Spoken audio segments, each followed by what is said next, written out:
রাজ্যের একাংশ গ্রামীণ রাস্তাঘাটের বেহাল দশা, রীতিমতো জীবনের ঝুঁকি নিয়ে চলতে হচ্ছে স্থানীয় লোকজনদের। এমনই চিত্র ক্যামেরাবন্দী হয়েছে কৃষ্ণপুর বিধানসভার মাইগঙ্গা গ্রাম পঞ্চায়েত এলাকায়। বর্ষা আসতে না আসতেই রাজ্যের একাংশে রাস্তাঘাটের বেহাল দশা।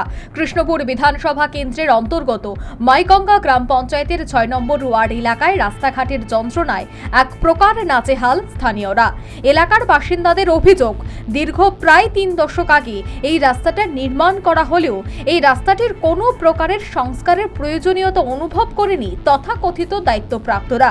দীর্ঘ বাম আমলেও সাধারণ মানুষের এই রাস্তা সংক্রান্ত দুর্দশা ছিল চরমে।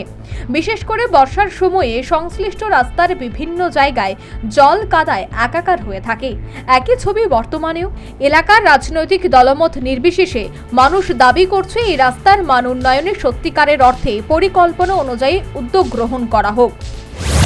এলাকার তো সমস্যা, মেন সমস্যা তো রাস্তাটা দেখুন কি অবস্থা, একটা বাইক লয়ে ঢুকানো যায় না বাড়িতে। তারপরে কি হয় মানে হাঁটারও তো যোগ্য নাই। আর কি কম, এটা অনেক ধরনের পঞ্চায়েতে জানা হয়েছে, মাইগঙ্গা পঞ্চায়েতে। তারপরে পঞ্চায়েতে জানার পরে প্রধান আসলো, বাড়িতে মিটিং হইলো, কইছে 1 মাস 2 মাস কইছে পিডাব্লিউর হাতে দিছে কাজ, পিডাব্লিউ তো এখনো আসেনি।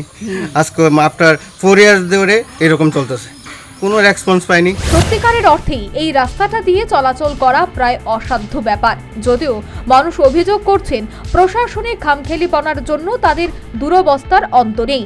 সংশ্লিষ্ট রাস্তার বেহাল দশার পরিপ্রেক্ষিতে এলাকার মানুষের একটাই দাবি, অনতি বিলম্বে প্রশাসন যাতে এই রাস্তা মেরামতির বিষয়ে ইতিবাচক পদক্ষেপ গ্রহণ করেন। 25-30 বছর ধরে দেখতেছি ড্যাম। এলাকার যারা জনপ্রতিনিধি আছে তারা কি কয়, তারা জানাইছেন না ব্যাপারটা?